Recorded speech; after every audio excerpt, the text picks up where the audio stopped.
BJP జాతీయ అధ్యక్షుడిగా నితిన్ నబీన్ ఏకగ్రీవమయ్యారు. ఆయన తరపున కేంద్ర మంత్రులు అమిత్ షా, రాజ్నాథ్, జేపీ నడ్డా రిటర్నింగ్ అధికారి లక్ష్మణ్కు నామినేషన్ పత్రాల్ని అందజేశారు. మొత్తం 37 సెట్ల నామినేషన్స్ దాఖలు చేశారు. ఒక్కరే నామినేషన్ వేయడంతో ఏకగ్రీవమయ్యారు. రేపు ఉదయం 11 గంటలకు నితిన్ నబీన్ ప్రమాణ స్వీకారం చేస్తారు. సంఘటన్ పర్వ్గా పిలిచే ఈ కార్యక్రమానికి బీజేపీ పాలిత సీఎంలు, రాష్ట్ర యూనిట్ చీఫ్లు, సీనియర్ నాయకులు హాజరవుతున్నారు.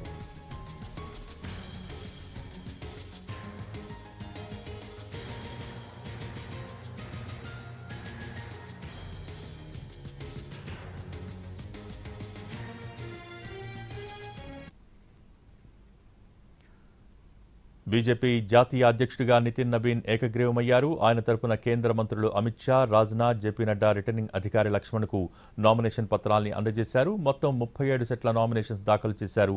ఒక్కరే నామినేషన్ వేయడంతో ఏకగ్రీవమయ్యారు. దీనికి సంబంధించి పూర్తి సమాచారం మా ప్రతినిధి రాజు ఢిల్లీ నుంచి అందించేందుకు సిద్ధంగా ఉన్నారు. Raju, over to you. Thank you Bhogi. BJP సంస్థాగత ఎన్నికల ప్రక్రియలో ఇది మొత్తం కూడా తుది ఘట్టానికి చేరుకుంది. అంటే ఇప్పటి వరకు రాష్ట్రాల్లో కొత్త అధ్యక్షులను పెట్టడం, అంతేకాదు క్షేత్రస్థాయి నుంచి జాతీయ స్థాయి వరకు ఏదైతే మెంబర్షిప్ ప్రక్రియ ఇవన్నీ కూడా పూర్తయిపోయాయి. సో ఇక తుది ఘట్టంగా బీజేపీ జాతీయ అధ్యక్షుడి ఎన్నిక ప్రక్రియ మొదలైంది. దీనికోసం ప్రస్తుతం వర్కింగ్ ప్రెసిడెంట్గా ఉన్నటువంటి నితిన్ నబీన్ జాతీయ అధ్యక్షుడిగా బాధ్యతలు చేపట్టబోతున్నారు. ఎందుకంటే ఈరోజు మధ్యాహ్నం 2 గంటల నుంచి నామినేషన్ల ప్రక్రియ మొదలైంది. ఈ ప్రక్రియకు మొత్తం కూడా ఎన్నికల రిటర్నింగ్ అధికారిగా అటు తెలుగు రాష్ట్రాలకు సంబంధించినటువంటి డాక్టర్ లక్ష్మణే వ్యవహరిస్తున్నారు.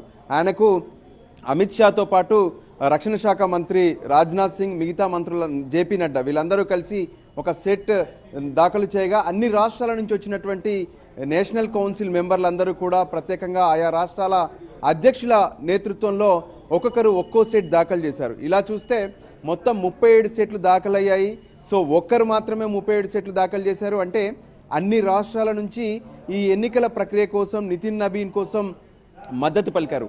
వాస్తవానికి ఎవరు పోటీ చేయాలనే దాని మీద పెద్ద ఎత్తున బీజేపీలో ఒక కసరత్తే జరిగిందని చెప్పుకోవచ్చు. ఎందుకంటే గతంలో ఎప్పుడైతే ఈ ప్రక్రియకు సంబంధించి ఎన్నిక ఉండబోతుందా, ఎన్నిక ఉంటే ఎవరెవరు పోటీ పడతారు, సీనియర్లకే ఛాన్స్ ఇస్తారంటూ పెద్ద ఎత్తున చర్చ జరిగింది. సో వాటన్నిటినీ పటాపంచలు చేస్తూ బీజేపీ అగ్రనాయకత్వం కీలక నిర్ణయం తీసుకుంది. అంటే ఇక యువతకే ప్రాధాన్యత ఇవ్వాలి. సో దానికి అనుగుణంగా క్షేత్రస్థాయి నుంచి జాతీయ స్థాయి వరకు రానున్న భవిష్యత్తు మొత్తం కూడా యువత చేతుల్లో పెట్టాల్సినటువంటి అవసరం ఉందంటూ ఆలోచించారు. ఎందుకంటే బీజేపీ ఇప్పటికే 3 సార్లు కేంద్రంలో అధికారంలోకి వచ్చింది. ప్రధానమంత్రిగా నరేంద్ర మోడీ వరుసగా 3 సార్లు ప్రమాణ స్వీకారం చేశారు. సో ఇక రానున్నటువంటి కాలంలో కూడా పార్టీ మరింత బలోపేతం కావాలంటే యువతను ఆకర్షించాల్సినటువంటి అవసరం ఉందని చెప్పి బీజేపీ ప్లాన్ చేసింది. అందులో భాగంగానే నితిన్ నబీన్, బీహార్కు సంబంధించినటువంటి నితిన్ నబీన్ 47 సంవత్సరాలు మాత్రమే. బీజేపీ చరిత్రలో మొత్తం కూడా ఎన్నడూ కూడా ఇంత తక్కువ వయసు ఉన్నటువంటి వ్యక్తికి ఈ పదవి దక్కలేదని చెప్పుకోవచ్చు. సో ఈ కార్యక్రమానికి దేశం మొత్తం కూడా మద్దతు పలికిందన్నట్టుగా అన్ని రాష్ట్రాలు నామినేషన్లు దాఖలు చేశాయి నితిన్ నబీన్ పేరుతో. సో అన్ని సెట్స్ను పరిశీలన కూడా పూర్తయింది. మరికొద్ది సేపట్లో అంటే 6 గంటల తర్వాత దీనికి సంబంధించి బీజేపీ ఎన్నికల అధికారి ఒక ప్రకటన కూడా చేస్తారు. రేపు ఉదయం 11 గంటలకు ప్రధానమంత్రి నరేంద్ర మోడీ బీజేపీ కేంద్ర కార్యాలయానికి రాబోతున్నారు. సో కేంద్ర కార్యాలయానికి రాగానే 11 గంటలకు అధికారికంగా నితిన్ నబీన్ ఎన్నికైనట్లు ప్రకటిస్తారు. సో ఇప్పటికే నితిన్ నబీన్ ఎన్నికైనట్లే. ఎందుకంటే ఒక్కరి పేరున మాత్రమే నామినేషన్లు పడ్డాయి. ఏ ఒక్కరు కూడా ఇక్కడ పోటీ పడలేదు. సో దానికి అనుగుణంగానే కొంత బీజేపీ ప్రాసెస్ చేసింది. అంటే మొదట నితిన్ నబీన్ను తీసుకొచ్చి డిసెంబర్ 15వ తేదీన బీజేపీ నేషనల్ వర్కింగ్ ప్రెసిడెంట్గా నామినేట్ చేశారు. సో అప్పటి నుంచి ఆ కార్యాచరణను మొత్తం కూడా సిద్ధం చేశారు. ఆయనే బీజేపీ జాతీయ అధ్యక్షుడు అవ్వబోతున్నారన్నట్లుగా బీజేపీ సీనియర్లందరికీ కూడా సంకేతాలు ఇచ్చారు. ఎవరైతే ఆశపడ్డారో బీజేపీ జాతీయ అధ్యక్ష పదవి కోసం ఆశపడ్డటువంటి వాళ్ళందరికీ కూడా సర్ది చెప్పారు, వాళ్ళందరితో మాట్లాడారు.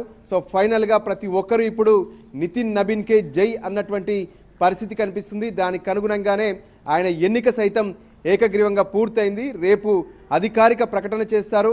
ఆ తర్వాత ఆయన వెంటనే జాతీయ అధ్యక్షుడి హోదాలో పార్టీలో ప్రమాణ స్వీకారం బాధ్యతలు తీసుకుంటారు. సో ఇక నెక్స్ట్ ఉన్నది బీజేపీ జాతీయ కార్యవర్గ సమావేశాలు. వాటిని సైతం ఈ నెల 29, 30 తేదీల్లో నిర్వహించాలనేటువంటి ఆలోచనలు బీజేపీ కనిపిస్తుంది.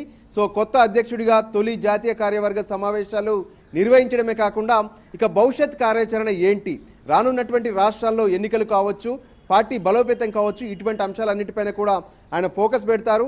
దానికి అనుగుణంగానే బీజేపీ పక్కాగా ప్లాన్ చేస్తుంది. Bhogi. Okay, thank you Raju.